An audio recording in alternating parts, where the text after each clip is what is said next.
Angie, ¿nos vas a hablar de la fractura desplazada del tercio medio de clavícula? Pues nada, la verdad es que me hace bastante gracia que me haya tocado este tema porque hace unos años una persona de mi servicio se rompió las dos clavículas a la vez. Se decidió tratar con un 8 y decía que le iba muy bien, que incluso podía hacer sus artroscopias de rodilla con el 8, ¿no? Y esta persona era nada más, nada menos que el jefe de servicio que teníamos en aquel entonces.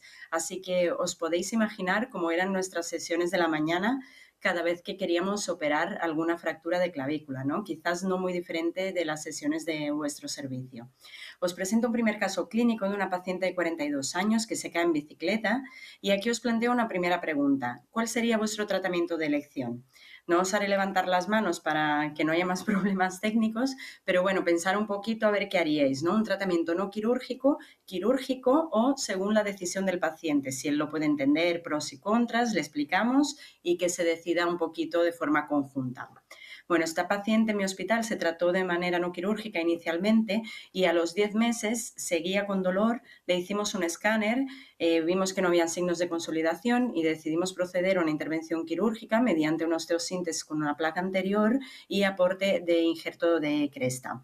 Esta paciente la hemos operado hace un par de semanitas. Y es que cuando nos ponemos a mirar la bibliografía sobre las fracturas de clavícula, los estudios más clásicos nos dicen que todas van muy bien, que hay unas tasas muy altas de consolidación y que la malunión es asintomática. Pero estos estudios incluían miles y miles de pacientes, pero muchos patrones de fractura e incluso niños y adolescentes. Posteriormente se vio que, sobre todo en las fracturas que estaban desplazadas, quizás estas tasas de unión no eran tan altas y que los resultados a lo mejor no eran tan satisfactorios como nos parecía. Y entonces llegó el gran estudio canadiense, ¿no? Que nos comparaba el tratamiento quirúrgico con el tratamiento no quirúrgico y nos decía que con la cirugía estas fracturas presentaban mucha mejor tasa de consolidación y en menor tiempo. Y esto realmente cambió nuestra forma de actuar respecto a estas fracturas. Si os fijáis en este gráfico, la línea naranja nos marca la publicación de este artículo y vemos como las barras blancas que representan las fracturas que se trataban quirúrgicamente van aumentando, ¿no? A lo largo del tiempo después de esta publicación. Pero todo se puede ver de dos maneras, como el típico dibujo de si aquí ves la vieja o ves la señora joven, ¿no? Es verdad que tenemos 3 veces más casos de no unión en el grupo de tratamiento no quirúrgico, pero si vemos la cantidad de pacientes que están consolidando la fractura es bastante alta, ¿no? Muchos pacientes estas fracturas van a consolidar. Este estudio americano revisa más de 5.000 fracturas en el estado de Florida y ven que si se tratan en clínicas privadas, se operan 7,5 veces más que no si se tratan en sistemas públicos o sistemas del Medicare. Esto nos da un poco que pensar, ¿no? Que no estuviéramos sobretratándolas. Y posteriormente, el grupo de Edimburgo publicó este artículo que nos hace el cálculo de que estaríamos tratando quirúrgicamente a 6,2 pacientes para evitar un solo caso de no unión.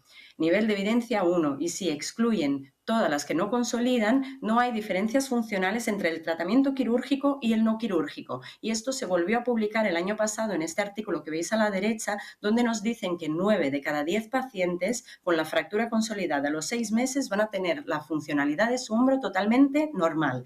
Lo operemos o no lo operemos, independientemente del tratamiento. Y obviamente operarlos produce más complicaciones por el implante. Otro estudio canadiense también nos dice que 1 de cada 4 pacientes que se operen por una fractura de clavícula tendrán que volver a quirófano. Es verdad que en la mayoría de los casos para retirar el material, pero aunque las complicaciones por infección, por fallos de material o lesiones neurovasculares en esta cirugía son muy poco frecuentes, están ahí y pueden suceder, ¿no? Y cuando suceden es un auténtico dolor de cabeza para el cirujano, para el paciente y para todos. Si uno se plantea por qué las hemos operado en primer lugar, ¿no? Respecto a los costes, es verdad que es más caro operar a los pacientes si tenemos en cuenta los gastos hospitalarios, pero teniendo en cuenta todo el proceso, la rehabilitación, baja laboral, medicación posterior, es más barato operarlos de entrada que no operarlos. Y respecto a la vuelta al deporte, los pacientes operados van a volver en mayores tasas al deporte y en menor tiempo. Revisando estudios más recientes, multicéntricos, randomizados, nos van a decir más o menos lo mismo. La cirugía nos da altas tasas de consolidación, pero respecto a la funcionalidad del hombro, sobre todo a largo plazo, no hay especiales diferencias en las escalas funcionales. Y lo mismo nos dicen todas las otras publicaciones, metaanálisis, hay muchísimos artículos hablando de esto y nos van a seguir diciendo lo mismo. Así que con toda esta información en la mesa, con los pros y los contras de la cirugía o del tratamiento no quirúrgico, tendremos que decidir a ver qué paciente vamos a operar o no, teniendo en cuenta lo malo de cada lado, ¿no? Por un lado, las tasas de retiradas de material y por otro, la posibilidad de no unión. Y aquí decidir a quién le metemos el bisturí o no. Todos estos artículos más recientes acaban con frases del tipo no hay evidencia suficiente para apoyar cirugía a todos los pacientes. Vale, de acuerdo, pero tampoco hay evidencia para no operar a ninguno, ¿no? Y lo que proponen es hacer un tratamiento a medida del tipo de paciente que vamos a tener con nosotros e intentar un modelo de decisión terapéutica compartida siempre y cuando sea posible. Os enseño otro caso clínico, una mujer de 38 años, y aquí quiero que penséis, si optáis por la cirugía, ¿cuál sería vuestro tratamiento de elección? Osteosíntesis con placa superior, placa anterior, doble placa o sistemas endomedulares. Bueno, aquí nosotros, me estaré enseñando al público, pero no hace falta que levanten la mano ahora. Aquí nosotros hicimos una osteosíntesis con una placa superior y cuando revisamos la bibliografía respecto de los diferentes sistemas de osteosíntesis, hay artículos que comparan un sistema con el otro, pero todos entre ellos, pues obviamente no. Y cuando se hace esto, la verdad es que el riesgo de sesgo es bastante alto. Entonces es muy difícil aquí en este aspecto sacar conclusiones o niveles de recomendaciones fuertes, ¿no? Respecto a los sistemas endomedulares, hay artículos que revisan en fracturas transversas que tienen resultados funcionales similares al uso de placas, pero es verdad que biomecánicamente son inferiores a las placas y que también tienen un mayor índice aún de retirada de material. Respecto a la disposición de las placas, los estudios biomecánicos o de análisis de elementos finitos lo que nos dicen es que el uso de doble placa es superior al uso de una sola placa. Hombre, esto tiene bastante lógica, ¿no? Y sentido. Y cuando miramos la tolerancia a ciertas fuerzas, hay algunas diferencias entre la placa superior y la placa anterior, pero esto clínicamente luego no parece ser relevante, ya que los resultados de consolidación y funcionales son similares con el uso de placas superiores y placas anterior. Lo que sí que se está mirando es qué sistema puede bajarnos estos índices altos de retiradas de material. Y parece ser que el uso de placas anatómicas, de mini plates, de placas con orificios de 2,7 y el uso de placa anterior disminuye esta tasa de retirada de material. Os enseño otro caso, ahora sí que me gustaría ver el público y os pregunto aquí, si se decide un tratamiento no quirúrgico y el paciente presenta dolor sin signos de consolidación, ¿en qué momento ustedes cambiarían a la cirugía? ¿A las 6 semanas? ¿A los 6 meses porque consideráis que no hay unión? ¿O nunca porque tarde o temprano ya dejará de doler o ya consolidará? No sé si ahora es posible ver el público. Levantar la mano, por favor. ¿Quién cambiaría el tratamiento a cirugía a las 6 semanas? Unos cuantos rápidos. ¿A los 6 meses porque creéis que ya no hay unión? Vale, ¿o nunca? ¿Alguien nunca lo tocaría? Muy bien, hay de todo, ¿no? Bien.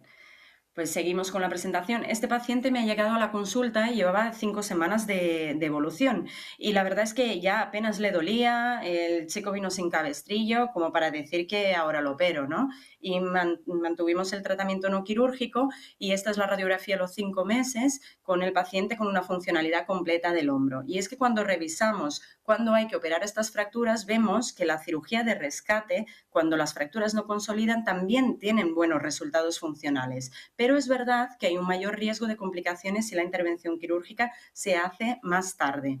Y hay 2 artículos muy interesantes que me gustaría comentaros que se han publicado recientemente. Este es uno de ellos del año 2020 del grupo de Edimburgo que nos indica quizás algunos predictores precoces de que esta fractura no va a consolidar. Ellos ven que a las 6 semanas los pacientes que tienen predictores como el Quick Dash los signos radiográficos y la movilidad del foco, seguramente van a ser aquellos pacientes que la fractura no va a consolidar. Y luego, este artículo se enfoca especialmente en el tema del dolor, ¿no? Ellos observan que los pacientes que presentan una mejoría del dolor de las 2 semanas a las 4 de seguimiento seguramente tendrán buenos resultados y una fractura consolidada a la larga. Así que estos artículos quizás nos están ayudando a ver de forma precoz qué fractura no va a ir bien y que las podemos rescatar antes. Ahora sí, un último caso. Quiero que os fijéis bien en esta radiografía y también me gustaría ver el público otra vez porque me gustaría preguntaros qué haríais si fuera vuestra clavícula esta, la clavícula rota. ¿La operaríais, no la operaríais o visto lo visto? Esperamos un poco, ¿no? A ver qué pasa. ¿Quién se operaría? Nadie. Yo sí, creo. No sé. ¿Alguien no se operaría clarísimamente? Muy bien. Perfecto, pues esta clavícula es el caso de la primera señora que luego no consolidó y que acabó en quirófano. Así que os pongo este último caso para enfocar un poquito los trabajos nuevos que están saliendo y que dan un poco de importancia a realmente qué es lo importante para nuestro paciente, ¿no? ¿Qué espera de nuestro tratamiento? ¿Qué expectativas tiene? Ya os han hablado de los PROMs. También cuando hablamos de diferencias de escalas funcionales hay que saber que aunque haya una diferencia hay que ver si esto clínicamente es relevante o no. Y específicamente en el caso de la fractura de clavícula, los pacientes relacionan mucho su grado de satisfacción con la información que se les da del proceso o la falta de ello, ¿no? Por ejemplo, la parestesia en la zona de la cicatriz es algo que se habla mucho en la cirugía de clavícula, pero parece ser que es algo que no les importa especialmente al paciente siempre y cuando estén informados de que esto puede pasar.